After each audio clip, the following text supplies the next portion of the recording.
Hey, what's up, everybody? Welcome back for another episode of the Enough to Keep Going weekly games podcast on the E2KG Network podcasting channel on YouTube.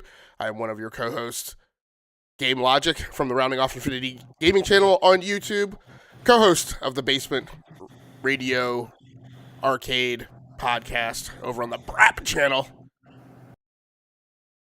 Here with me tonight, as I have most of the time, we're batting about 50 these days. I've got Mr. Tao Master 99. How you doing, Tao? I'm doing well, thank you. Yes, it's been a busy summer. I've had to miss some shows here and there, unfortunately.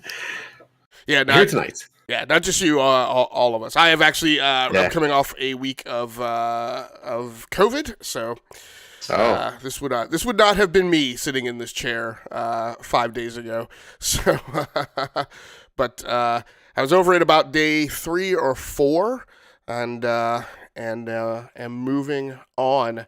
So tonight we have the regular standard fare that we normally have for you. We'll be talking about the games that have been in primary rotation on our playlist, and then I'll talk a little bit of news. We are not a core news show. We mostly talk about gameplay and the games that we're playing, but we try to spend maybe 30% of the show or whatever talking about news.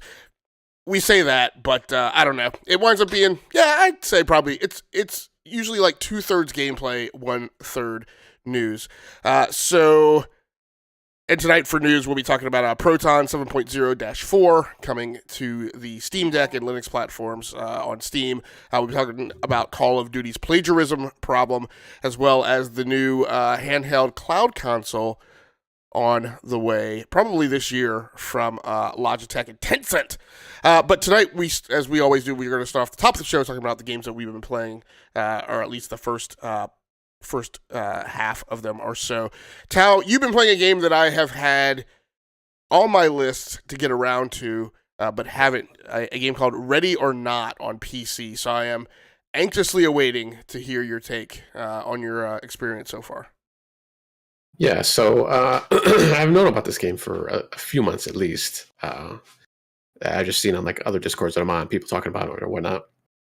And then a friend of mine, well, actually the one that I usually play most of my co-op game or multiplayer games, co-op games with, he was talking about it a couple days ago during the week, and he brought it up, and he's like, "Oh yeah, I've been playing with another friend, and it's really cool." So it's basically what it is.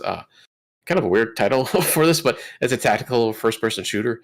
So you're part of a SWAT team that does different missions. I think it's quite a bit, maybe like 10 or so, maybe even more than that. And you can do different things like raid, like a jerk house, or there's an active shooter somewhere. I think they're talking about one. You have to defuse a bomb. We haven't done that one yet. So there's different missions you can do. But I guess the big thing about this is it's like a realistic kind of like the old school Rainbow Six PC games back in the day, which those I never actually played. I never played the Rainbow Six. I played a lot of Ghost Recon back on PC, but I never got a chance to really. I think maybe here and there I might have played a game or two, but Well, I didn't. even more specifically, there was a series of games called SWAT by Yeah, old style Sierra, back when right. Sierra used to be a publisher that put out their own games before they just kind of, Sierra Vivendi Universal just became kind of another glommed on kind of stockholder component of the Activision Blizzard deal, and then they got out of the Activision Blizzard conglomerate. I want to say a few years ago, and then they went poaching after Ubisoft, and that was fended off. But I was a Oh yeah, big, huge player of SWAT 4, and so those games actually started off kind of as like a weird like FMV kind of thing. They weren't quite solid first person shootery kind of games, and then SWAT 4 they were like really super specific on like police procedural activities. Like you used to have to tell a perp. You used to have to tell a target like stop, raise your hand. You had a whole series of verbal commands, and you would get scored. Like if you didn't give them, and sometimes you would get shot at before you had a chance, right, to say things, and then in those cases you were allowed. But sometimes you would get surprised, and if you fired and didn't give the verbal commands, then you would get docked for that. So how close is it in that way to being highly attentive to formal police procedures that you're supposed to follow? yeah. There's only now. I don't know how they did in SWAT. I don't know if it was like a different different buttons that you use for all those commands, but there's only like one button that you can do that here in Ready or Not. So you just hit it, and they tell put your gun down, or there's hostages too, or just excuse me, innocent people that are in the maps too sometimes, and you just tell them, get on your knees. We got to do this because whatever, there's something going on right now. So it's just tied to one button right now. And now this game, I forgot to mention this. It is in early access right now on PC, so it's not the full release yet. They haven't announced a total release date yet, at least not that I've seen, either on their website or just talking to people. So, so I don't know if that'll change. There's some other thing they'll talk about too. It seemed kind of weird, and that's probably because it's early access. But yeah, so you do have that. I haven't played single player yet, but I think from what I've seen on their website that you can command like your other players that you go into the situation with. I've only played multiplayer so far, so there's been I think at least 4. I think you could do up to 5, maybe 6 altogether in a group. Which I was kind of surprised about, but some of the maps that we played, I was like, oh yeah, you're gonna need a full team, of 5 or 6 on some of these scenarios because they're just like really hard. And it's kind of cool too because like the AI is fairly decent in this game. Like that, they're just not idiots that just stand around. Like even if you pass by a window, if they're looking that way, and they don't do anything, they'll actually react to that and they'll start shooting. I mean, because they're obviously the enemy, so they'll just start shooting right away, and they kind of try to get cover. And depending on like what the map is, like there's like a house raid that you do, kind of like where like I'll shoot the person, I won't kill him, he'll like or shoot at him, and I might not even hit him, but he, obviously he knows he got shot at, so he runs, and then he like just runs away, and then he can even like come around and back at you if that's possible, depending on where you're at in the house. So it's kind of cool. So they have that kind of situations too. But yeah, I never played the SWAT. I do, now that you mentioned it, I do remember the PC SWAT games, but I never played those at all. So I don't know. Like unfortunately, I can't compare too much with that one. I'll have to, bounce ideas off you, or you have to ask me questions, and might be able to tell you if, how similar it is. But you have, and like I said, this is supposed to be more realistic. So there's some gadgets and stuff, but it's like real world stuff. So you have like it's a gun, but it has like a camera on it, and you can kind of like peek around a door or like around a corner or something like that. So that's kind of cool. So you can kind of plan, like if you're going to go into a room, you see like different people or hostages or whatever is going on at the time. You kind of plan out what you want to do. They have, obviously just like flashbangs and those kind of grenades, not a smoke grenade or like a gas grenade. Nothing like, you're not going to get a black hole grenade in this game, so it's not like that. But and then they have all like the realistic guns and stuff like that. So that's actually pretty cool. Now the thing about that is though, like everything, since I'm assuming because it's early access, everything is unlocked to you like right away. So you just go in there and mix and match guns and peripherals and accessories or attachments and stuff. I should say, not peripherals. like scopes, and like you put a flashlight on the underside of your gun, or if you don't want the flashlight and you want to put something else like a laser pointer, you can do that. But then you can also get like night vision goggles, or like a mask that protects you from like gas, or like just the goggles that'll protect you from like a flashbang grenade or something like that. So that's kind of cool. You have to, depending on the maps, and I didn't realize that at first, but you really have to like figure out what gear you need in the different guns too. Like we did like a hotel map, I believe. And I went in there, I was like, I'm going to try an SMG, a submachine gun on this map. That was a mistake, because there's more wide open areas, and, kind of verticality, because you have to like the stairs going upstairs. So, I was like, I have to use a rifle for this one, so, an automatic rifle. So, you have to learn the maps, obviously, and, get that going for you. But yeah, I just thought it was kind of weird, like that everything is unlocked.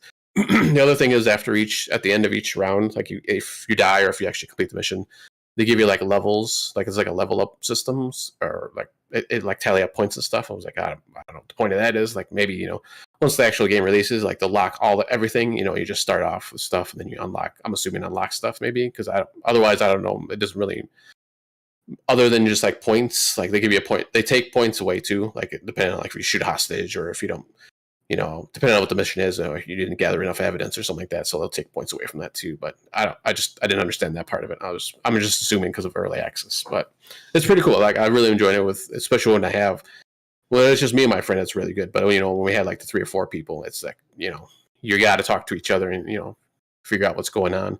And then the only other thing too, like your teammates, there's no like player name or any kind of identification, so you kind of just have to, know who you're with at that point, I guess, which kind of makes it difficult when everybody's kind of in the same room. So you're like, oh wait, who's over by the window, or who's behind that pillar, stuff like that. So you just kind of really have to communicate. But it's really fun though. I'd really suggest getting it if you're already thinking about getting it.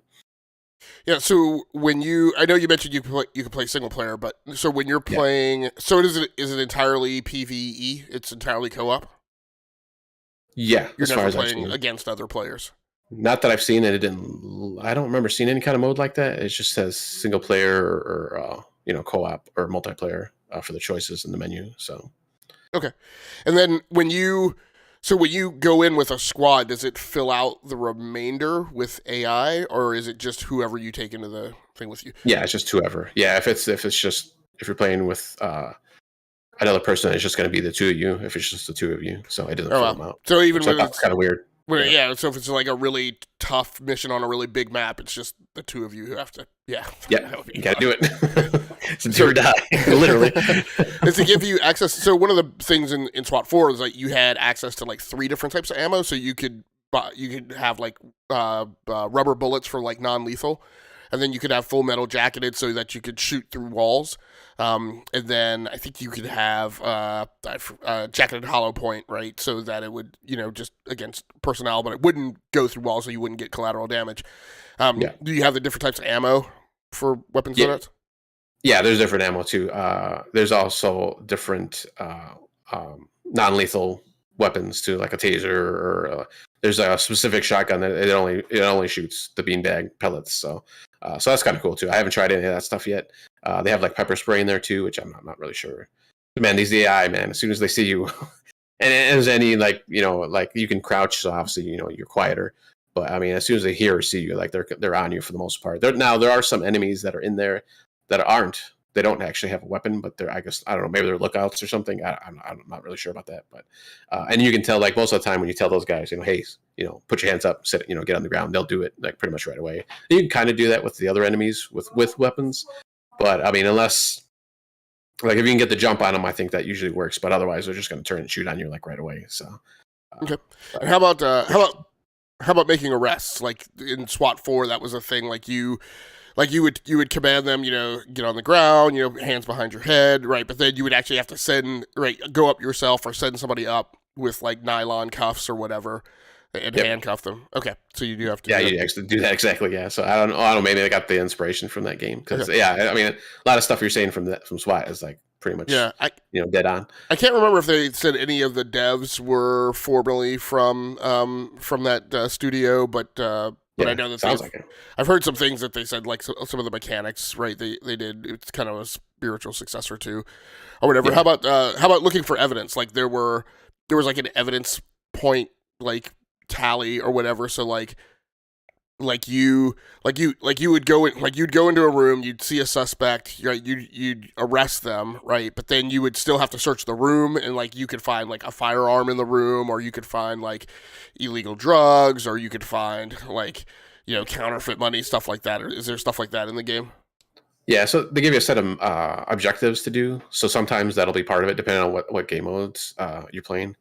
So like it was just a raid, other than like clearing, all the enemies out. Yeah, there's like the one I think it was like a drug house. You have to find like a couple like packages of drugs, and then they're obviously like spread around the map. So, but they give you that kind of stuff too. Yep.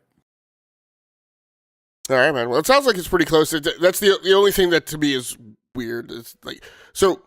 So when you say you play solo, do you just go in and play just you? It doesn't, but does it give you squad AI when you play solo? Yeah, I actually haven't done the single player yet. There's the solo yet, but from when I was reading on the website, it seems like they give you squad mates because it said something about like giving commands to your teammates. So I was like, okay, I'm assuming that's what they meant, unless they're just talking about like when you're playing with 3 people that you still have to command them, I suppose, or tell them what to do. But I took it the other way where it was like they give you some bots to do because that'd be pretty hard doing solo. I know some of my friends said they've done it, but I think there's a difficulty level you can set up when you go to set the mission up. I haven't been the host yet, so I haven't seen like all the options for that. But I thought one of my friends said that there's a like when we're going to play one of the matches, hey, just put the difficulty all the way up. So I'm assuming you can set that too. So okay, yeah. The SWAT 4 you would start off with like a mission planning like brief right by the SWAT commander, and then you would pick your loadout. You would have some options of entry points. You would pick your loadout, and you had options for, I think you had options of like a few different type of pistols, but for like your main weapons, you could choose, like you mentioned, right, SMG. There was kind of like an M14, like tactical rifle. You could put snipers on your squad and actually have them post up at a snipe position. And then you could, that was one of the games where you could toggle back and forth to where like you were in like command of like your commander. But then, you could swap to one of the snipers, or you could just leave the AI in control and give them, verbal commands, and tell them to like take out a target. A lot of times they would, you could take a sniper just to have them be spotters, so that they could give you information on like what they saw inside a house or a gas station or wherever you were supposed to raid. And then, like you mentioned, and you had a shotgun. I think those were the only main weapons. But then you had types of equipment too. I don't think there's any snipers in this game. I don't remember seeing any sniper guns. There's like different scopes that like are variable 1 to 4. I think there's like a 12-time scope too on one of the one on some of the ARs. But yeah, I haven't seen any sniper weapons. But does it have shotguns, submachine guns, ARs, pistols? Okay. Does it have a lean mechanic? Because I noticed that is a time-old thing. It seems that is going away from first-person shooter design. That I don't like the like faux kind of way that like Call of Duty does it, where like if you're pressed up against a wall and like move slightly to the left or right, it doesn't like. I like a dedicated lean button.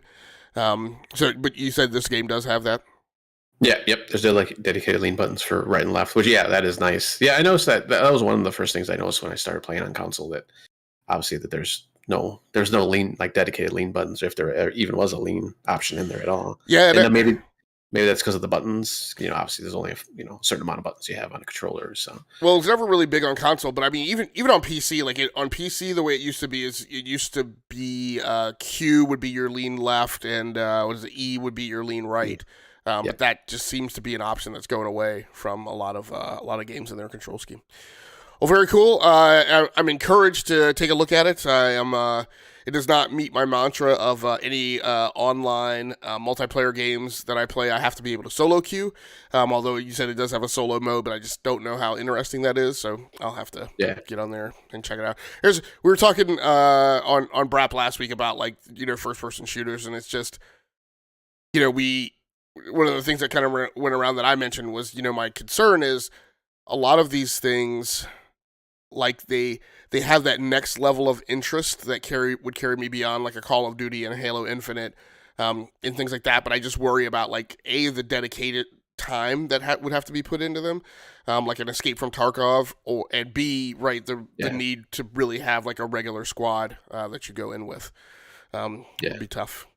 Yeah, the one other thing for like when you go into like an online match, you can either do like public or friends only.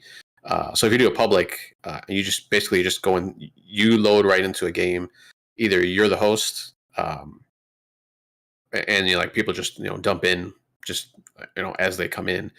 There's no like browser feature, which I thought was kind of weird. I don't know, maybe that's something they could look at for the full release. But it's just you just gotta sit there and wait for people to come in. And there's like a little police station that they dump you into, when you first start off, so you can go to the briefing like right away, or you can go, obviously, like you said, change your weapons, change your loadout. There's a little like shooting range where you can test out the weapons, which that's kind of nice. That's kind of cool. There's like a little dummy, like a little training area where I just have like wooden, the wooden buildings, and you kind of just go through that. So it's kind of cool. That's kind of nice. Yeah, there was something I was just gonna ask you, but so you can play with randoms. Does it have friendly fire? Because that is a problem in Rainbow Six Siege in Terrorist. Yes, it does. Okay, so you can get some griefers who pop in and take their own. And see, we played I think maybe a couple of games the other day, a couple of days ago, and everybody seemed cool. So I think because it's early access, you're probably not going to run into that too much right now, at least. Obviously, when it's full release, that's another situation. But yeah, it wasn't too bad right now, at least for now.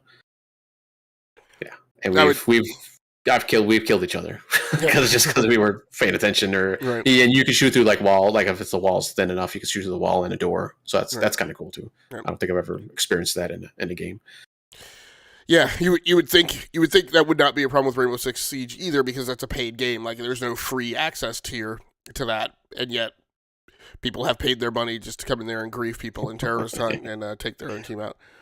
Very cool. That's one that I've been very interested in, and like I said, I'm not positive if there's devs on the team or not, but there was some relationship to the the SWAT 4 pedigree with that, so it was one that I was very interested in, but I've held off, because of needing to find somebody to go in there with. But I'm glad to hear that there are some other ways to kind of on ramp and onboard into that game that I might check it out. Yep. You've also been playing some games on xCloud Gaming, Memoir Blue, and House Flipper. And so I'm assuming, right, this is still 1-for-1, where anything that you're playing on xCloud Gaming must, by definition, be a Game Pass game. So these are games you could play on Metal, I guess. So how have those two games been? Yeah, so I got to, I get to a point every so often where I'm like, I don't really feel like playing like anything that I'm currently playing. Like I didn't feel like playing Ark or Rocket League or Fortnite or anything like that. So I was like, I'm just gonna flip through. I'm just gonna go through Game Pass and see what I wanted to look at or to play. And I was like, you know what? I'm gonna sort it by alphabetical order, A to Z. And I'm just gonna start from the top, start playing games, except for House Flipper, because I did skip that. That was one I was kind of interested in. Somehow, just because it's kind of a chill game, but I'll talk about that in a second. But so the first one was a Memoir Blue, and this is just like it's just like an interactive. Well, how they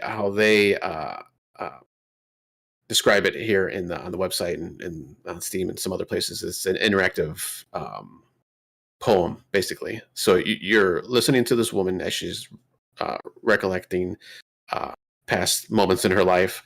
Mostly from her about her family, like her parents and her mother. Like later, I don't want to give away a story, but and this all comes about because she hears this song playing on the radio. And so far that I've played, and I played maybe like 20, maybe 30 minutes. Like there's been no dialogue. It's just all like music and just the animation from the game itself, and you just you're watching her, relive these memories, and then there's certain things every once in a while, and just like something totally mundane, like hey, they're at the bus station, It literally, they're going to get the ticket, and then it just zooms into the ticket area, and you have to do like certain actions on that, that ticket board, and to do certain things to get the ticket. And you kind of do that, and then it goes to another scene where you don't have control. It's just going through, it's like a video, like a cutscene almost. And, it kind of just does that. That's the whole game, and I'm pretty sure that's the whole game as it is, as it going. And it looks like it's probably about just a little bit over an hour, maybe an hour and a half for this game to complete. And I'm probably like, well, I said I was like 20, 30 minutes, so I'm probably like halfway through the game already. So, but it was just something I was kind of just like, I'll try this game out, and just kind of a chill game. I'll probably just finish it off if especially now that I know it's it's fairly short. So I'm just gonna kind of continue on and finish that off eventually. Hopefully this week, so I'm actually be traveling more likely later in the week, so that'd be a perfect time to kind of just finish that off. But yeah, that's pretty much all it is. Just like a interactive adventure that you're going through. Nothing too special, but I mean it's interesting because following the story. Yeah. Any notable? Is it from any kind of notable studio or anything? Or it is from Cloisters Interactive, which I've never heard of before. So, is the developer at least? Okay. Publisher is Annapurna. So Interactive. Yeah. Okay. All right. So, and I know you said you started alphabetically, and we're kind of going through indiscriminately, but just any interest in like, I mean, so that's a title in Game Pass. Nothing that kind of remarkably like leaps off the page, but As Dusk Falls is out in Game Pass now, and is also an interactive novel. Kind of the same kind of design ilk. Were you planning on like skipping ahead and going to that, or I mean, your methodology of starting at the top and going to the bottom, I just wonder if you would ever get down to like a game in the M's. So I didn't know if you were planning on like hitting every single one on your way down. No, probably not, because I've done this before, and literally each time I go in, and it happens every few months. Like each time, it's like everything's different, obviously, because stuff goes and comes and stuff like that. So yeah, who knows? But like I said, with the next game, House Flipper, I skipped ahead. So, and that was just because I was like, you know what? I keep hearing people saying that it's a pretty cool game, or it's a pretty interesting game. So I was like, yeah, I'll give it a try. And it's just a chill game. It's another one of those chill games. You're just going around, flipping houses. So you start off, it's kind of weird. You start off, you're like living in this little shack behind like another house. So it's like, a little guest house or whatever. But I'm like, why not just have an office somewhere? Like, I don't know, like, why am I starting off in this like little shack? But I think the shack too, you kind of interacted with. So I think that kind of helps with like, it's kind of like the tutorial, like, okay, here, I can, do this in the shack, and, I'll go on to like the bigger houses later on and, start doing those a little bit better. So maybe it's like kind of a tutorial thing or something, but I just thought it was kind of just weird in the story, like how you start out. But, you just go to your computer every once in a while, and, there's an email from somebody that's like, hey, I need this. You start off with just not even like a whole house flipping. You're just like, like I cleaned a house like the first time around, like, and like, I think I had to add like a water heater, or I forgot, there was something in the house, or not water heater, like baseboard heaters, like to heat the house.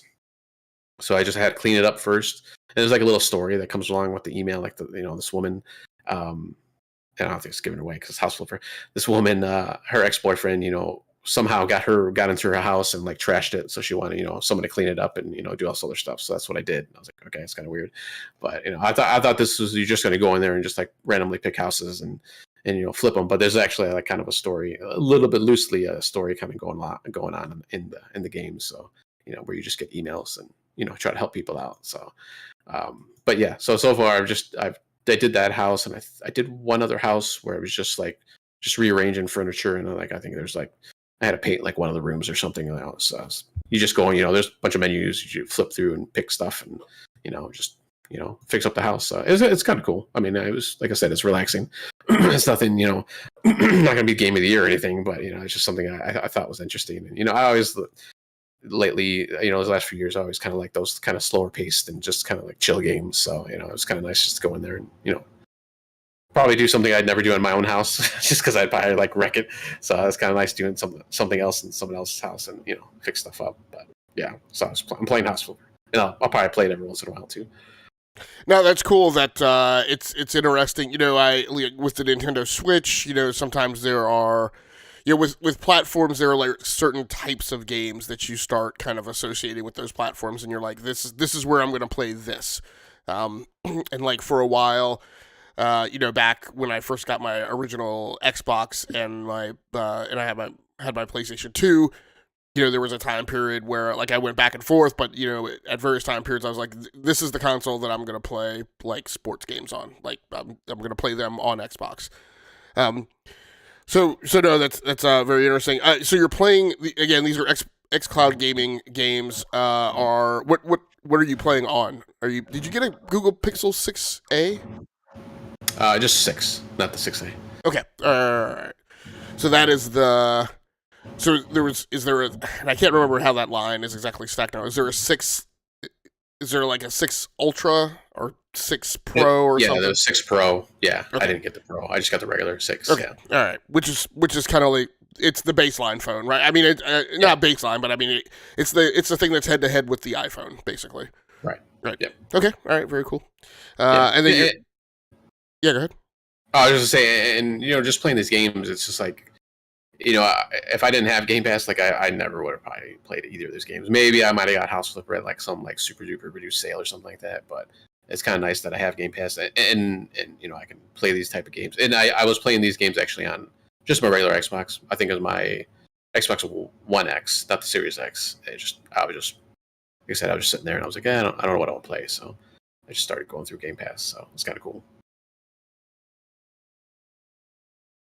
Yeah, no, that's good. Yeah, I mean, I've talked about that before too. That Steam is just a game discovery nightmare. Like you can't I can't practically use that venue for that type of activity.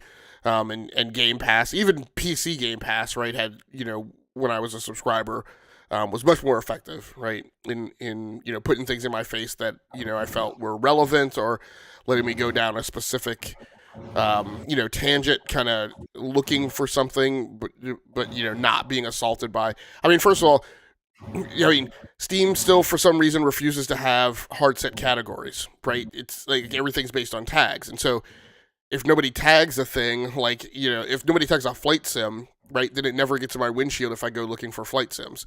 But then on top of that, when I go looking for flight sims, I don't just get flight sims. I get all sorts of other kind of goofy stuff that isn't necessarily flight sims because it's not hard locked to metadata around a specified category, right? So, those types of things are tough. Whereas, again, if you go into, PC Game Pass or just Game Pass on Xbox, right, you find a specific thing that you're looking for. So, my own tale of the tape is I have both an Xbox and a PlayStation 5 on Amazon that are now you can only purchase through Invite. And I was like, well, I think I'm going to onboard back to consoles, but I'm not in any rush. I don't need to go out and like buy them or look for them on the local economy. So I just signed up for the Invite. And during this past week while I was sick, I was on my Galaxy Fold. What is it? Samsung Galaxy Z Fold 3. And for whatever reason on that phone, my account that is hooked to my Amazon account, I don't get notifications or alerts. So I got an alert to buy an Xbox Series X, and I missed it. It was like 3 or 4 days later when I finally saw it, which was outside the window. You only have like 72 hours to respond. So I was like, oh well. For myself, I have fallen back down a Halo Infinite hole as my core game for this week. I started off at the beginning of the week playing Civilization 6 on PC, and then got sick, and so was playing some Bioshock Remastered on the Nintendo Switch, both of which I will talk about later because, I was able to kind of, sitting in my chair, which I could not sit up for, very long at a stretch. I was able to play in handheld mode. Sorry.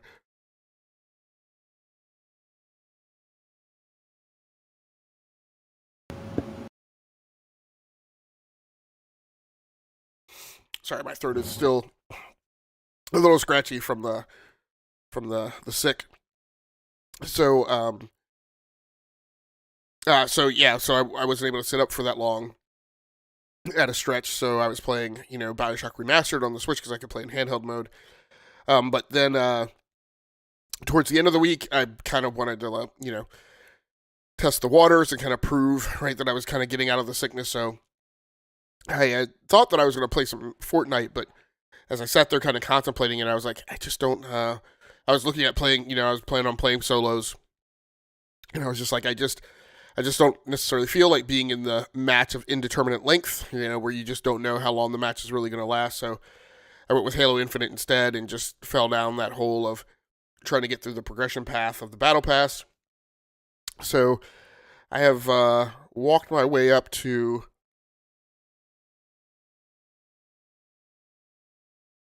I think level 45, 46, maybe 47. So I, ground through quite a deal in amount in the week. Played pretty well. Was playing on my system with the 3060 Ti, which I had recently upgraded to same amount of RAM. I've had 64 gigabytes of RAM in that box for a while, but it was 2666 megahertz RAM. So I just recently bumped it up to some 3200 megahertz RAM, which I was reserving for upgrading another box. But a buddy of mine said, you should go ahead and upgrade that box to 3600 megahertz RAM. And I was like, yeah, I hadn't really thought about that because I bought the RAM early, and at the time I was like, I wasn't sure when I was going to upgrade the whole platform. And so I was, targeting RAM that was compatible with both the box as it was currently running and, the upgrade. But I said, no, yeah, you're right. I'll take this 3200 megahertz RAM and throw it over here in the 3060 Ti system. So I've been playing that on a 25-inch Acer Predator monitor. That's 240 hertz. So getting obviously great frame rates. No new content to speak of in Halo Infinite. Unfortunately, it is the long haul of Season 2. I guess technically we should be getting in the last 2 months of Season 2 going into, waiting for the rollover to Season 3. I don't know that there's going to be any whiz-bang, plans for what's going to roll out then. But, the mechanics of Halo Infinite continue to be, very strong. Again, I play because I'm not a lifelong Halo player, so it's not like I've been playing Halo for the last 20 years. I've pretty much never played Halo Infinite multiplayer. So I'm allowing myself to indulge myself. And, I've got all 4 of the various armor cores now and lots of different attachments and whatnot. There are some particular pathways that are really stingy, like the Mark 7 armor, which is, I guess, the same. I mean, it's not cosmetically exactly the same as Master Chief's armor, but I guess the model of armor that he wears is the Mark 7. But with the leg attachment, right? There's, despite the fact that I've been through like a season and a half worth of progression, I have 1 leg attachment for that armor set.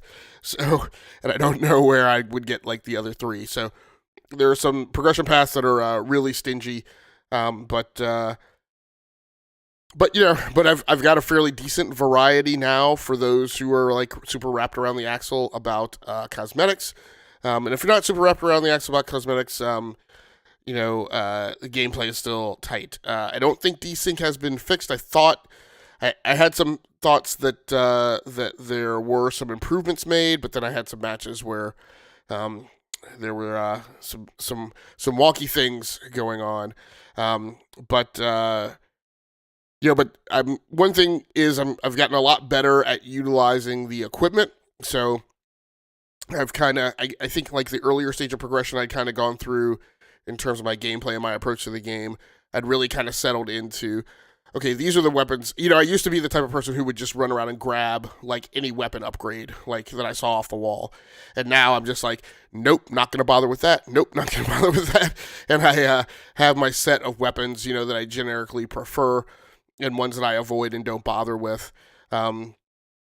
So that has made the game, a little more enjoyable because I don't spend as much time using weapons that I don't like.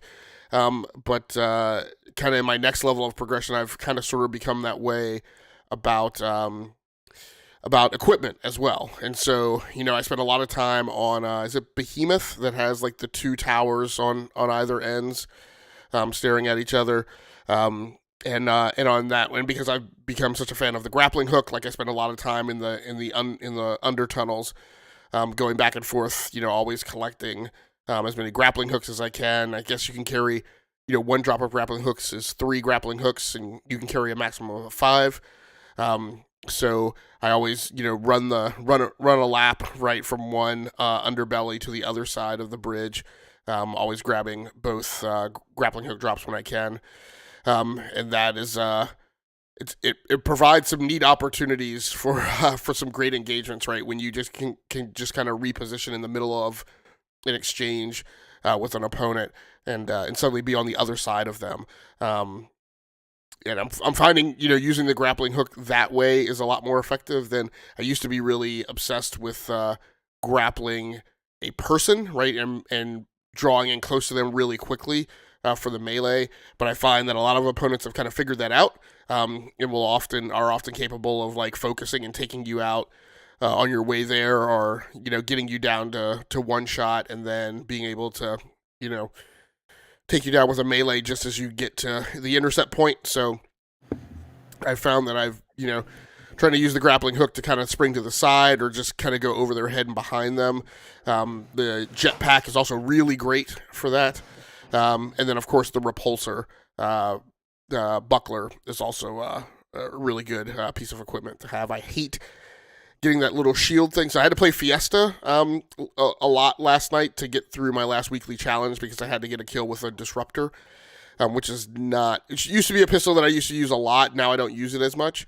But it is not... I feel like it's not super prevalent on a lot of the maps. So I was like, well, instead of me trying to hope that I get the map cycle to like go get a disruptor, I'm going to play Fiesta and just wait until I happen to, cycle into it as my initial weapon set. So I played that last night and finally came up with Disruptor to get the one kill that I needed, which was a 250 XP a bucket of fun. So well worth waiting it out for that last match because it was my last match of the night. I was stretching it. I was well up past my bedtime, and I was like, I gotta get this thing. So I've been having a good time. Finally played, not finally played, but I guess I don't play. I guess Team Sniper. I think it's called Team Sniper, but it's actually Snipes and Shotties. So there was a time, I think when they first rolled that out, I used to play that a lot, and then I've just stopped playing it, for land grab and things. But encountered several random teammates who seemed to not kind of get what land grab was last night, so I flipped over to Snipes and Shotties and actually had a really good time playing in that mode. I forgot how fun that was. So good times. You finished the season 1 battle pass, right? I finished the season 1 battle pass. Yeah. So for listeners, if you don't remember, the way it went down is I onboarded into Halo multiplayer when it first rolled out. I showed some fondness for it initially, but again, I'm not a lifelong Halo player, so I quickly jumped off of it. So I played the first couple of weeks maybe of season 1, and then I didn't play it all until 2 weeks before season 2. So I had the season 1 battle pass, and then I had the season 2 battle pass, and I was like, well, what am I going to do? So I was like, I'm going to go ahead and finish the season 1 battle pass. So I had to do all 100 levels, which takes quite some time. But yeah, so I finished those. I'm now into the season 2 battle pass, and I'm about 50% through the season 2 battle pass. So, Nice. like I said, I want to say it's November when season 3 starts. So I guess I've got, a couple of months basically. Maybe 3 months total, to kind of work through it. So I'll probably stick with it and keep pounding through. Because I haven't really been enamored with Vanguard at this point, I may as well just wait for Modern Warfare 2. And so nothing, from a Call of Duty perspective is really giving me any yearn, right, to get back into that. So, so as far as kind of recurring games, live service games, No Man's Sky is probably, even though technically not a live service game, it's one that gets a lot of new content. But I'll probably be sticking with No Man's Sky and Halo Infinite right as we go through the fall. In addition to onboarding and new stuff, I do want to start my run in. I have Xenoblade Chronicles 3 on my hit list for the week.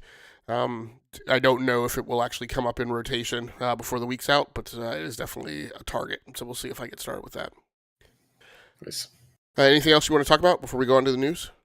One more question for Halo. So you had mentioned that you used to grapple like people and bring them toward, or you go toward them. Well, is that because I never really got to grapple all too much when I was playing, so I never had really a chance to try that. But is it like a long reach that you could do that, or is it? I'm assuming there's some kind of limit that you can't just do it from across the. Right. Yeah. It's not that long a reach. I mean, it's not insignificant either. I think for me, for the most part.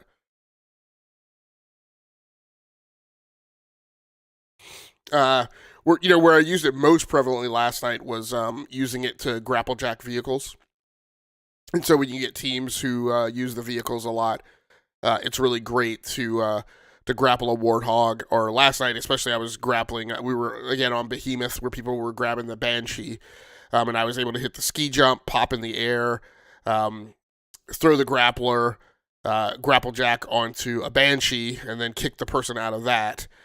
Which is an achievement, by the way, when you pull that off, and then was able to use the Banshee on that map. So yeah, that's pretty good, pretty fun. Always fun to grapple jack people. I grapple jacked somebody out of that weird Covenant. I don't know what the thing is called, but it's the big rolly wheel kind of motorcycle. Yeah. It's got the big front wheel or whatever. Yeah. What I really need to learn how to do, I really need to learn how to. Because it seems like one of the things I don't like about the vehicles in Halo Infinite is it seems like whenever you jump out of them, they like just stop on a dime, and so like I don't it seems to be a vast struggle to get in a vehicle, point it towards a cliff, hit the gas in that direction, jump out, and have any hope that the vehicle will just go over the cliff, which by the laws of physics you would think would be what would happen right with a Warthog, but it just like immediately stops as soon as you get out of the vehicle. So what I need to learn how to do, I almost pulled this off last night, but I didn't. But I need to drive the vehicle over the side, exit the vehicle, then use the grappler to grapple my way back up, right, onto the plateau, right, as I'm falling off the cliff. So I didn't do that. I didn't do that with a vehicle. I did pull that off. I'm trying to remember where I pulled that off. I think I pulled that off on I just had the map. I think I pulled that off on Catalyst. So I think it's Catalyst, which is the big, like it's like the interior,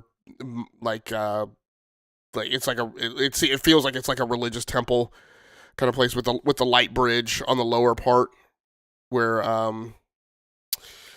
Active Camo shows up and an Overshield shows up, and then it has the overhead bridge that goes perpendicular to it, going across way high. So anyway, I got knocked off the side on that, and I was able to actually grapple back up so that the person didn't get the kill for knocking me over the side. So that was pretty cool. Anything else before we go into the news? Nope. Go ahead. All right. So in the news rundown tonight, we've got Proton 7.0-4 coming to Steam for rollout on Linux and Steam Deck. So this actually rolled out earlier today as a beta. Went up this afternoon, actually. And so in order to access this, you actually have to pull it down as a beta. So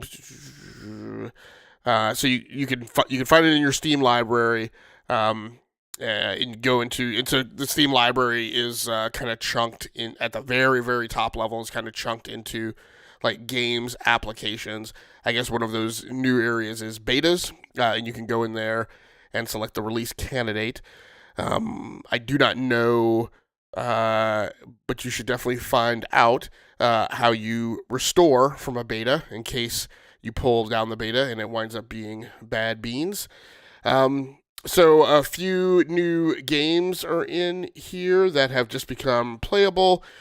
Chuzzle Deluxe, Zuma's Revenge, Rising of the Shield Hero, Disgaea 5 is probably the most notable on there. So not a ton of additional games that are playable. Fix some specific bugs with some specific games, including Final Fantasy XIV, Postal, A Hard Space Shipbreaker, Sid Meier's Civilization 4, Assassin's Creed Origins, Call of Duty Black Ops 2, Cossacks 3, Monster Hunter Rise Sunbreak is a big one, Elite Dangerous.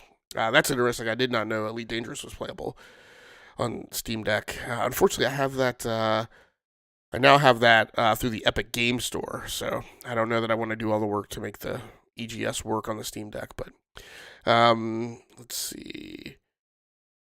So those are the big ones, and then some additional...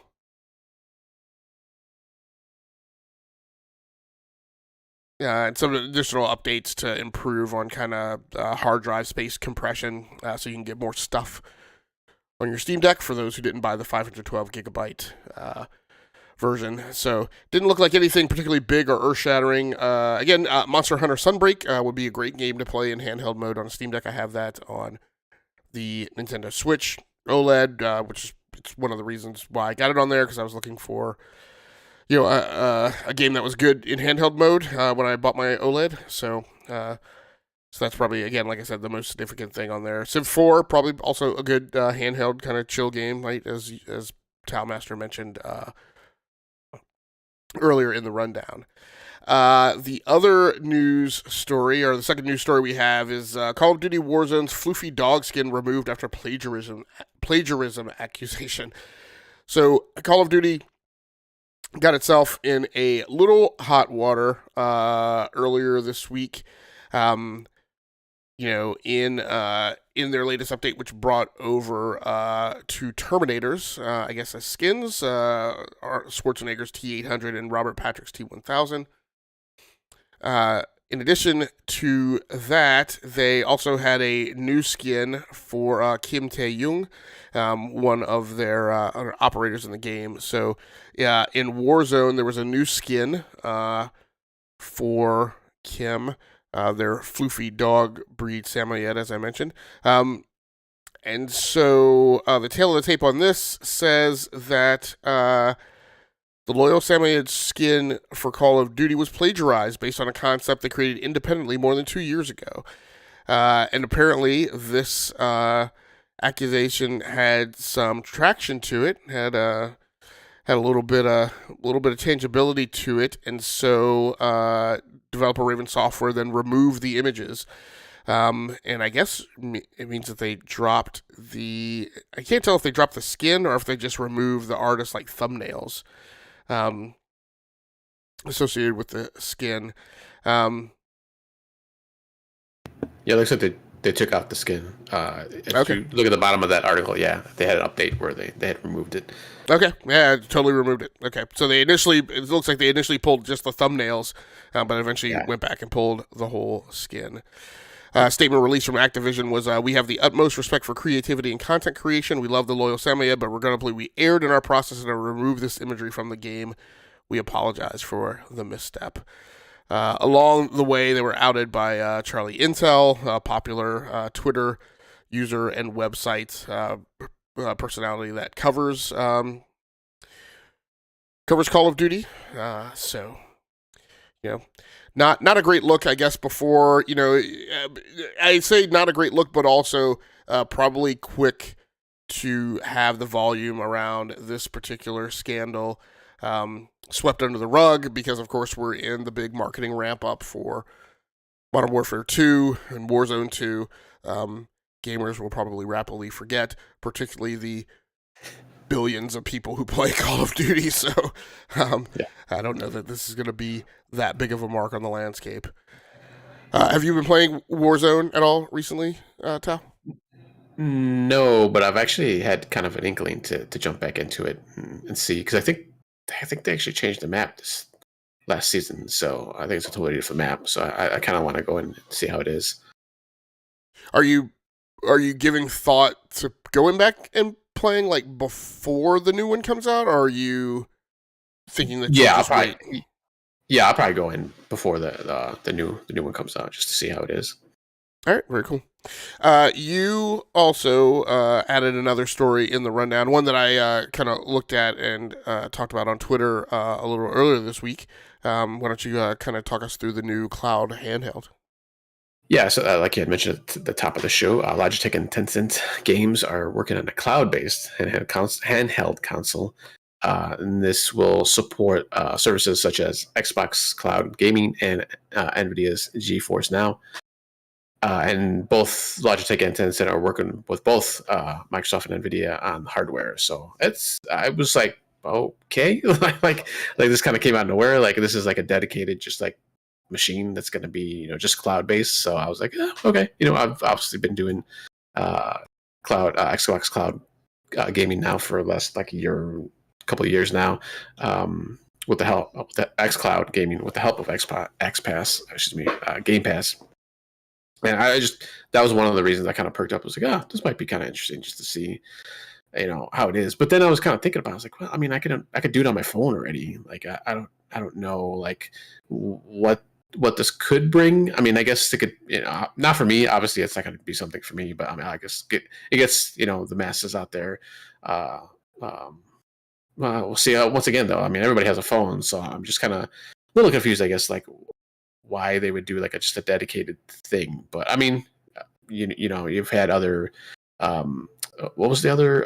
There was another machine that was like just not cloud based necessarily, but I think you could do. There was the NVIDIA Shield, right? The Shield, I remember, which had lots of different form factors. Had one of those was a handheld version that came like with a big armor case around it and kind of looked like a Xbox controller, but with a flip up screen. It was a pretty awesome device. I owned one and actually really loved it. And then, but then I got the NVIDIA Shield Pro, which allowed me to kind of plug it into my TV, and you could plug the handheld NVIDIA Shield had an HDMI out, I think, or at least you could go to HDMI out over micro USB. And so I played it in that mode, sometimes. But and I really liked the NVIDIA Shield handheld in terms of you could, no matter whether the game supported it or not, you could always utilize physical controls. You could always map them to the game. Lots of games though like supported it just the same way that they did with the NVIDIA Shield. When I had my original NVIDIA Shield Pro, I had the NVIDIA Shield controller. I don't have that one for the new one because I don't really use it as much as a gaming device. It was always just kind of like an also ran. Like it's just, I mean, like you said, right? There's purposes for games like this, but at the end of the day, they just, I mean, we buy this stuff and we play with the stuff, and we cover this stuff because we cover gaming, right? But like, if we were like just normal gamers on a budget, there would be no reason, right, to really own those devices. I mean, it's there for some very, very hyper-specific use cases, right? Again, like, when I was in grad school, I played a ton on mobile. So if I was in college or grad school or a kid or something like that, or maybe a person in the military, again, this is a cloud gaming thing, so you wouldn't use it. But like there might be a point, if you were in the military but not a person who like necessarily deployed all the time, but you still like lived on base and like had really small quarters or something, then maybe there would be a point in you owning, a device that allowed you to game without necessarily taking up the space or having the expense, right? If you're like new enlisted, right, don't want to necessarily spend that money on stuff like that. There are some use cases where it would be pertinent, for me having kids. I'm not going to get them a cloud gaming device, but I have a kid who's constantly asking me for a smartphone. And I'm like, absolutely not, right? So this is a viable alternative in that, like, if the person wants to game, but you don't want them to have the entire type of access that a smartphone would provide, right, with social media and all, and have to police all that kind of stuff. That might be a viable alternative. It might be a viable alternative to get them something like this instead of like a Nintendo Switch Lite, right? Because it might be less expensive depending on what kind of price point they're going to roll it out as. That's the thing to me that I'm most curious about is So now this is a thing that's going to be less than a smartphone, right, in terms of functionality. Doesn't have the smarts to run mobile games on board, which to me is the really weird play, right? Again, I could see the point in having a device that was, you know, basically just a mobile phone version of dedicated gaming hardware where it could play mobile games like Android games locally, but then it could also access like cloud gaming services. But like a device that could only access cloud gaming services, like I guess, but I would want that device to come in at like $99 or maybe $149, right, at most. And then I'd still want it to have a really great screen, right? I'd want it to have an OLED screen. Yeah. Right. So I don't know. It'll be interesting. It seems like, a device that knuckles in just a skosh on the territory that could have been occupied by Stadia. And so maybe that's why Logitech felt encouraged to go down this road, but I don't know. It seems a weird play for a company that's making a big ecosystem play going after streamers. Where they've purchased Blue and they've really doubled down on like their peripherals, right? Are really much more standout than they used to be for gaming on PC. And just rolling out like a lot more equipment for like content creators, and they bought Streamlabs and things like that. Like this seems like a weird spoke that is not part of that, like, the massive effort they've put behind that strategy. Yeah, and like I said, even though, I don't know who this is for, I'm probably most likely going to get one just to try it out. Like you mentioned, like, because, who we are, what we do, it's kind of, I like to play with gadgety things. So that's kind of a gadget to me. So depending on the price point though. Yeah. I mean, if it's more than $100, I don't know. That's a hard sell right there. Maybe 150 at the most, but since it's such a niche thing that it's doing, and then it's cloud gaming, so you're probably gonna have to do Wi-Fi all the time. And if I was to take this out somewhere, I either got to find Wi-Fi or I got to tether it to my phone through a hotspot. So it's like that's an extra, it's an extra step, but not that it's too hard, but still, that's an extra thing you got to do. Obviously, most people want to just turn on, get on and play. So, it's interesting. And they also mentioned that it's supposed to be out later this year, which is, they just announced it this past week. So it's like, oh, okay, like we don't have any information what it is, what it's going to be. So like that's basically all the announcement was like, hey, we're partnering with Tencent, we're bringing out this console, and then that's it. There's no other details, but obviously we'll, hopefully we'll get some more stuff. And whether it actually does come out later this year, I don't know. I'm kind of doubting that too. So we'll see how that goes. Well, that's a rough play too, right? To put the thing out in holiday season, which, if it's low priced, like maybe the play to make, right? But if it's too high priced, it just starts to edge into people's zones where they're like, well, I need to buy a new iPhone that can do cloud gaming. I need to buy a new Pixel that can do cloud gaming, right? I'm looking at buying this new Z Fold 4 thing, right? All those things can do cloud gaming, and they're all things that you mentioned, like most adults, right, have to have anyway. So it's just weird. Now again, I mean, if it's low enough in price, even though I say there are those higher end devices that gamers would be targeting for their their regular personal digital lives. If it's low enough price though, I could definitely see. I mean, there was a time where I was like, yes, I have a very, very, very, very, very expensive iPhone or Samsung or whatever, but when I'm on travel, like I don't want to eat up my precious battery life like playing music, right, or playing video games, and so that's why I don't mind carrying my Nintendo Switch, or there would create a reason where it would make sense for me to carry this $99 device if it's priced that low. All right, man. Well, let's go ahead and pound through some speed rounds to get through the last segment of the show, our cleanup of everything else that we have been playing. Why don't you start us off with Fall Guys on the Switch? This is another one that I'm very interested to hear about, because I'm wondering if this is a good handheld mode game. Do you have a Switch OLED, or are you on the Switch?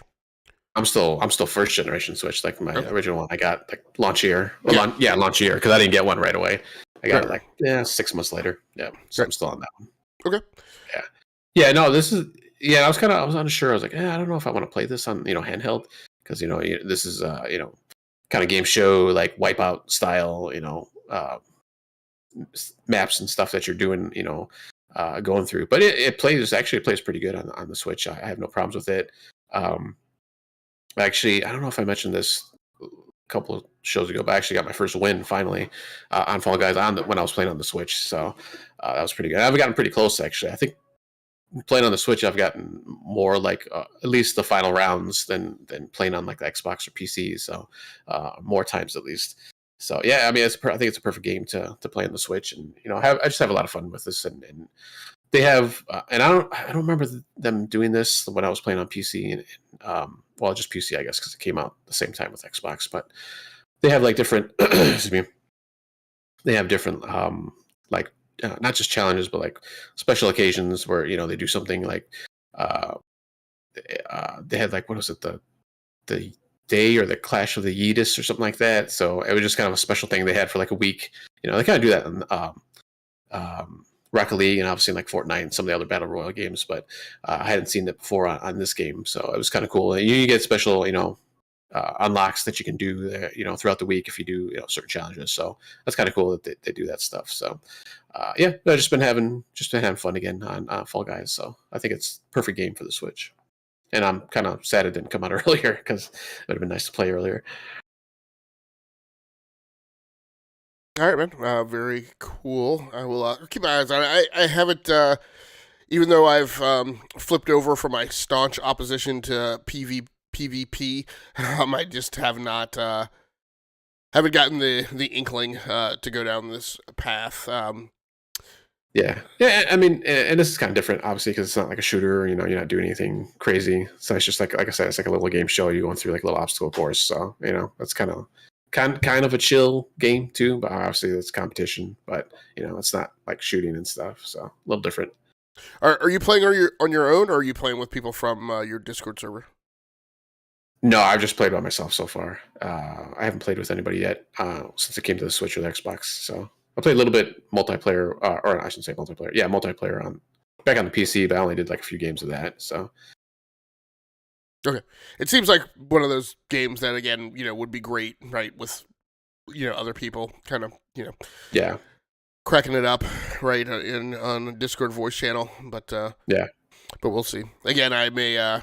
I was, we have that whole category of favorite game to play while sick, which for me the last 2 years has been a category that I've just, I didn't really get sick this year, but this is what I would have played, but I got sick this year, so I may have I may have to keep games in mind that next go round when I'm bedridden, I may need to reach out for Fall Guys.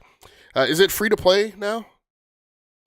Yeah, it's free to play. Okay. Yeah. All right, cool. Yeah, owned by Epic, so I think they're making everything anything like that is going to be free to play now. Yeah. I think, which is it's so weird that Epic also has multiverses, which I don't know if it's exclusive to Epic, but for the launcher you're talking about, yeah. But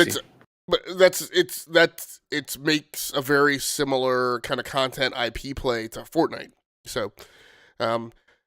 So in some ways it makes sense to have both of those in your fold, right? One shooter, one fighting game, and then in some ways it doesn't. So just interesting. The alt game that I've been playing, as I mentioned earlier, is Civilization 6 on the PC very, very, very often. I was playing this a couple weeks ago on the Nintendo Switch. And so very often when I go back and hit these games that have been ported over to the Switch, it gives me an inkling to go back and play them on PC. I never really spent as much time as I would have liked on Civilization 6 on the PC, so I'm definitely spending more time with it this time around. I am playing a scenario where I'm playing, I think, Scythia. I'm not sure if that's how you pronounce that, because it's Greek, so I don't know if it's Scythia or Scythia, but it's spelled like Scythe, with IA on the end. And so it is very much, it feels kind of like playing Sparta. It's a very kind of warrior-like culture. So I've been playing that game. It is a culture that is not super industrious in terms of its production capacity. So production has been slow, expansion has been slow. I only have like 3 or 4 like cities right now, but I'm just trying to double down on them creating like military units and creating settlers, so I can branch out. It does really well in progressing and advancing civics. So even though my production capacity is up and high, I've hit a couple kind of historic, not landmarks, but you have these new kind of awards, right, or accolades, right, within the game when you are the first to discover like a specific civic, or a technology that kind of creates a new era for mankind. So I've hit 2 of those by going down the civic path. So that's been neat within this culture. I've also kind of broken some early kind of nautical capabilities. So now I'm working on cartography, which I think will give me a huge advantage. One of the advantages it has given me is it has opened up a lot of seafaring kind of skills that are beneficial. And so while I've been a little challenged on like food production and things like that, I have been able to start some fisheries to compensate for that. So it has been pretty neat. I've been holding off a very staunch barbarian set of headwinds right on my western flank or eastern flank of my civilization. So that's always problematic, but I've weathered that storm okay. But it's been great. Again, the game's been out for a while. I haven't played it as much as I should have or would have liked to. But it's not a graphical powerhouse, but it does have some neat little bells and whistles on it. Excuse me, just a sec.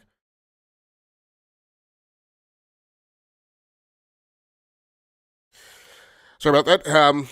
But it offers, a couple tweaks above and beyond the old civilization paradigm. I think the thing that I've been thinking of this week that I am a little regretful of is that, civilization, despite its, 25-year legacy, still has that kind of trudge. I call it like the second quarter of the game, where you're not producing a lot, and there's not a lot of progression being made.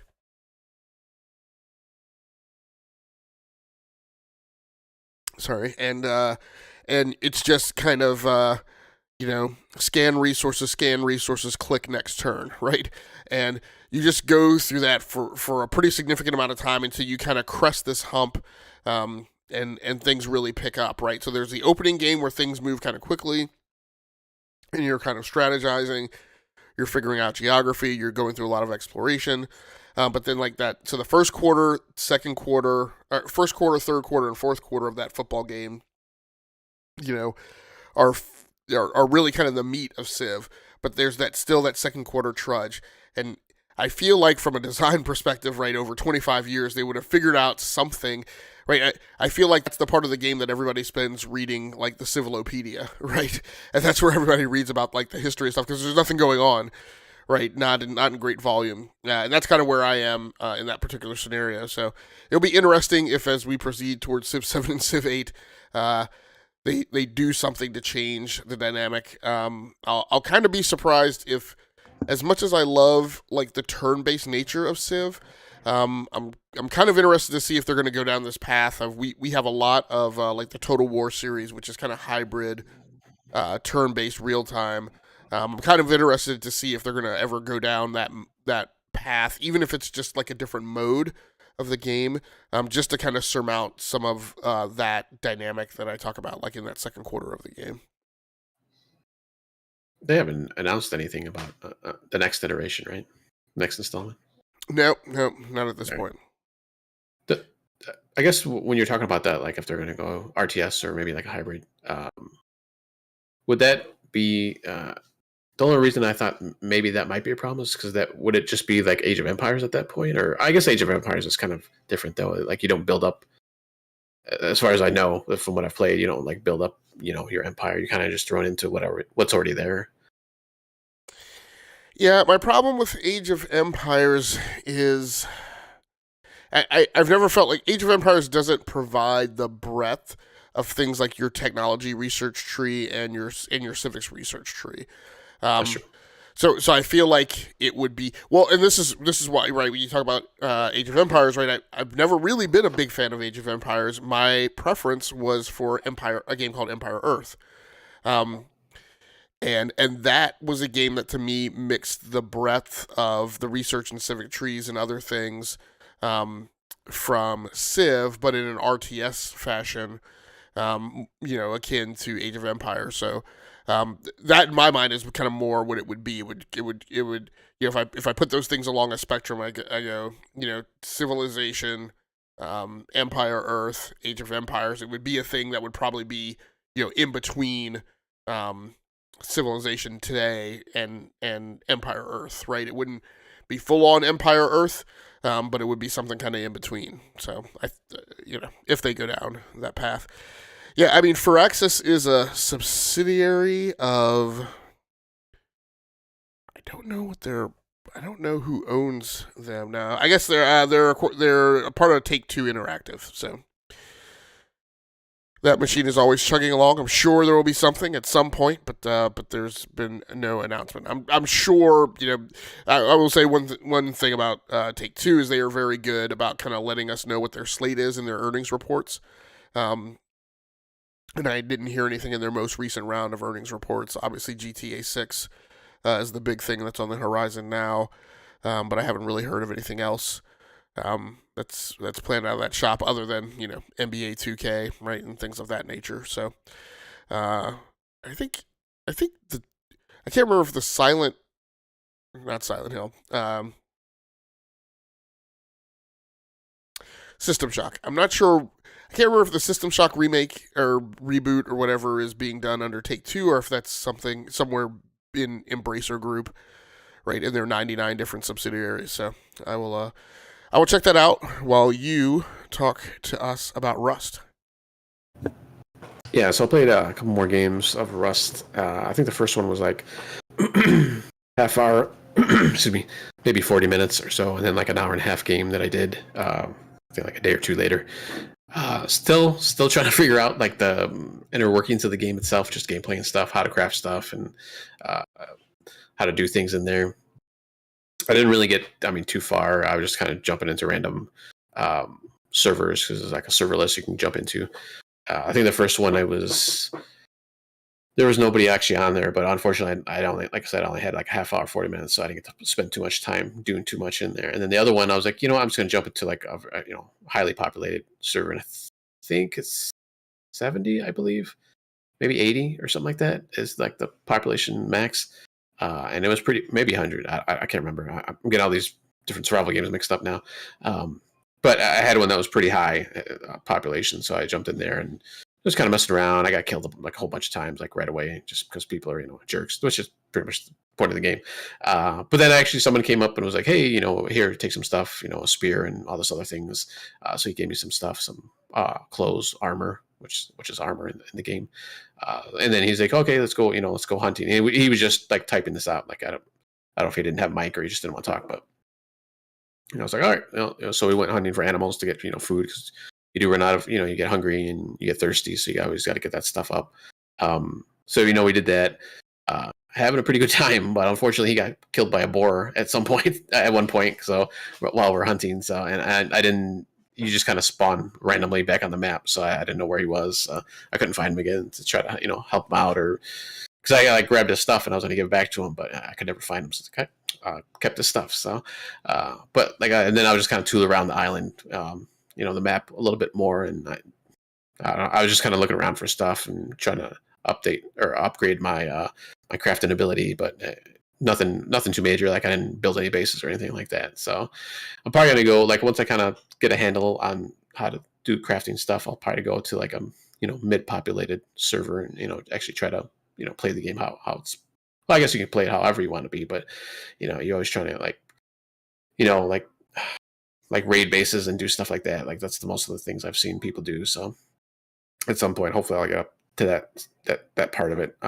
So I'm kind of winding down on Arc right now. I think I mentioned that last week too. So I've kind of just been jumping in just to kind of keep my base and stuff alive because it despawns, auto despawns after a week. So I'll just jump in there just to make sure everything's good, and then I'll jump back out. I'll probably, like I said, I'll play more Rust or play whatever. Uh, so yeah, that's pretty much. I haven't been. So I did a little bit, advance a little bit more, but nothing too crazy right now. Very cool. The last game for me that I've been playing has been, as I mentioned, Bioshock Remastered on the Nintendo Switch. And so, we always go through these things where people have differences of opinion of, how games look and how games perform, when they are PC ports to the Switch. My perspective is I don't know that I care. What's important is that a title that is an enjoyable title, right, has been made available on another platform. And so one of the things I talked about on Twitter was just, whatever your perspectives are on, the way the game performs or looks, right, the fact of the matter is that, the experience is still the same, the emotions are still the same, as you're going down in the bathysphere that first time, and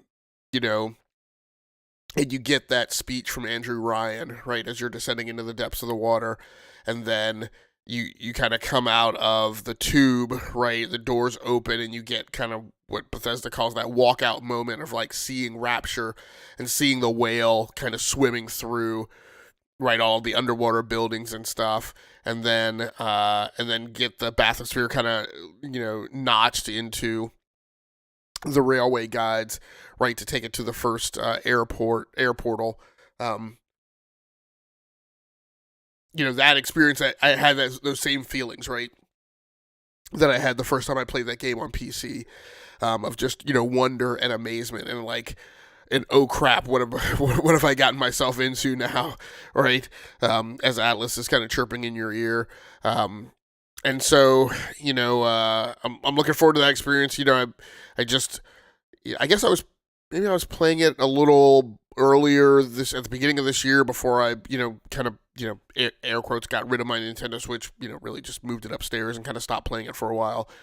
So that while my family used it, and then, I've just gotten back on board on the Switch platform, with the OLED. And so, looking forward to that. Looking forward to playing it on the OLED in handheld mode.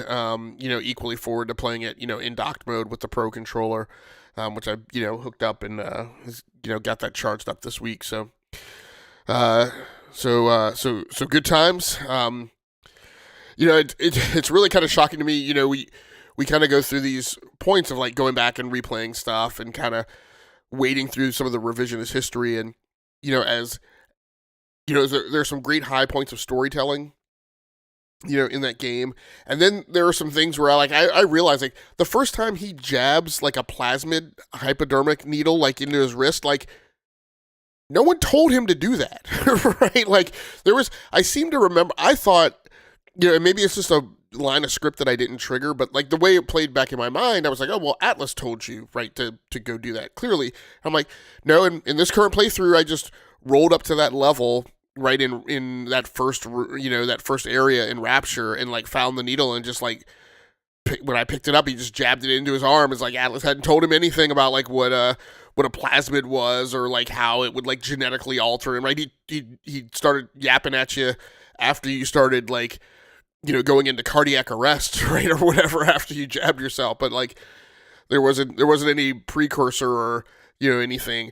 And I want to say that I thought also in my original playthrough, I seem to remember, like, you having choices, like, to, you could choose to, like, focus on, like, conventional weapons and, like, not go the plasmid route and not genetically alter yourself. But I don't know how much that's true as far as, like, the game telling you to do that, or if that was just, like, information that came out, like, through reviews and stuff, and people started making those choices. So, it's always interesting to kind of go through and kind of revisit those things and kind of see how they play out. So, I've had a good time with it. I think I own that one digitally on Nintendo Switch, and as I mentioned, when I got the Switch OLED, I was like, I don't intend to have to ever buy another micro SD card for this thing, so I just got a 1 terabyte card for it. So, I wouldn't have to worry about, like, managing memory. So having a good time with that one. you have been playing a game that that is also available on the Nintendo Switch, which I might eventually jump onto because I was a long-time player of it while I was on the PlayStation platform, and then moved over to starting to play it on Xbox, and now it's available on Switch. Why don't you talk to us about MLB The Show? Yeah, so jumping back into MLB the Show 22, and I've been playing it xCloud on sometimes on my phone, sometimes on my Xbox One X because I don't have it installed on there, so I can just play it through the game or xCloud there. And then if I'm on my Series X, I have it installed on that one, and I just usually just jump in there mostly lately just to do like the challenge of the week, and then some of the daily challenges are well, it's kind of daily and weekly challenges. They just call it like challenges. I think it is on the menu map, and you kind of just go in there. You can pick whatever you want, and, go through them. So I just go in there and do a couple of those, do a few of those, and then I'm done for that day or whatever. Maybe a little later, I'll jump in again. But it's kind of nice. I can just go and do those challenges. I have a season or the I forgot what they call it, like the storyline mode that you go through. That I also jump into every once in a great while. I've kind of fell off on that a little bit. Mostly because I don't have the time usually when I jump into that game, so I just do the challenges. But going through that, I'm still in the minor leagues on that one, so I haven't made it up to the majors yet. And I don't think when I played 21, I don't think I ever made it to the majors either. And I have gotten a lot better though in this game. I'm not sure why. I don't know what happened, but I've just been able to hit the ball a lot better and got a better ERA and stuff like that during my story play. So it's actually kind of nice. I don't know what happened there, but I've been doing a lot better. It might be I did change the controller type. So before I had there's I don't know what it's called in the game, but it's like a little reticle that you can like just move around in the batter's box. Now I just have it where you just press right, left, up, or down. It just pick a general direction and it'll hit the ball. So maybe that's the difference. So it's you don't have to be as precise. But I think I even started off with that other way at first, and I'm still doing pretty good. So I don't know. I guess seeing the ball better, I suppose. But yeah, it's a lot of fun. I like playing. I've always liked the baseball video games. So even if I don't I hardly ever finish a season. But this one's a little bit better though, because obviously you don't have to play the whole game if you don't want to. So that's kind of nice. You just play, when you're at bats or excuse me, when if you're pitching. I think I'm doing hybrid right now where I do right field and then I'm like a relief pitcher or like the closing pitcher. So it's kind of nice. So I don't have to worry about that. But yeah, still enjoying it. And actually, there has been a few times where I'm like, oh, should I buy this on the Switch? But then I'm just kind of waiting for a sale, like a good sale for it to come on the Switch, and then I'll probably jump on it. So I'll get it eventually on the Switch. So looking at all the games on your rundown this week, and you mentioned that you had been playing one game on your One X, not on your Series X, but and then playing a lot of xCloud. So are you? I mean, I've done this at times. I'm just like I've said I'm gonna kind of lay off of this piece of hardware and kind of minimize my my wear and tear on it and hope for it to last longer. So you haven't been playing your Series X. Is there any specific reason why you're not using that piece of hardware? Or yeah, I have my Series X right down by my PC now, and I've actually been playing a lot more PC lately. Even when I play Rocket League or I have been playing a lot of Rocket League and Fortnite still this past week or the past couple weeks. A few weeks, and I just been playing on my PC because I could just hook up my my controller, my Xbox controller to it. So it's like, yeah, I'll just play it that way for now. So it's not, and just play that. So eventually, I mean, yeah, I'll go back to my Series X anyways because there's other games like I want to play Avengers and which I can do. There was an issue. I think it is on Game Pass, but there was an issue where I couldn't do something for some reason. I couldn't play it, but. So I'll play that and just other stuff that I'll just switch. I just do that from everyone, every so often. But it just happens to be now that I'm just not playing with Series X too much as I used to. And the One X I'm playing probably more right now just because I have that up in my living room right now. So it's just like, if I don't feel like coming downstairs, that's where I'm at right now. I'm in my basement. If I don't feel like coming downstairs and, turn on the PC or even the Series X, it's like, I'll just play on my big screen. It's just as good. So I don't have any problems. Is the Series X hooked up to a computer monitor, or is it hooked up to another large screen TV you have down there? No, yeah, it's my computer monitor. Yeah, yeah, it's a 1440 monitor. Okay, like a 27-inch or? Yeah, 27. Okay. So that wraps it up for our report out on our gamer experiences over the last week. On our next Pix Plays report out is not until August 28th, so not for another 3 weeks. During that time, we'll be reporting out on the following assignments. Remasters, we love them, we hate them, or just meh on them. Play a remastered game and report back on whether it was worth the effort to remaster, or should they have just left it in the past. I didn't put a game down here, but I guess I will be putting Bioshock Remastered on there. Tao, you'll be playing Command & Conquer Remastered on PC or Red Faction Guerrilla Remastered Edition. Anything else that you have under consideration for the assignment? No, it's probably just those two. I had been playing Command & Conquer 2. I just didn't want to talk about it until the end of the month, so I didn't want to bring that up. All right, very cool. Next week for episode 254, I believe DBQ will actually be hosting.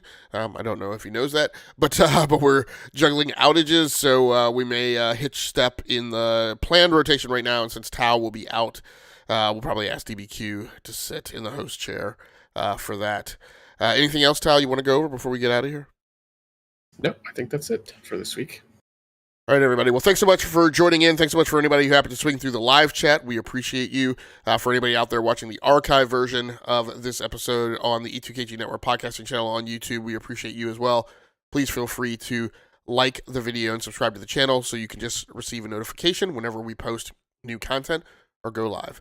Hopefully by next week, I will not have to pitch my voice an octave down and kind of sidestep when I would normally breathe in order to keep my throat from scratching up. So sorry about what may have seemed a strange iambic pentameter to my normal speech pattern, but tried to make some adjustments halfway through the podcast so I could keep talking without having to take breaks to sip water and cough as much. So thanks again for everybody who tuned in. I think that's going to do it for us. So until next time, take care of yourselves. Stay safe out there. Play the games that you like and come here to talk about the games that you love. Once again, my name has been Game Logic from the Rounding Off Infinity Gaming channel on YouTube. One of the co-hosts of the Enough to Keep Going weekly games podcast here tonight with Mr. Towmaster 99. Until next time, good night. Wait, I think I said that already. I'm still suffering a little bit from the sickness. So we'll talk to you guys next week. Until then, good night, good luck, and good gaming. That's going to do it for us. We're out of here.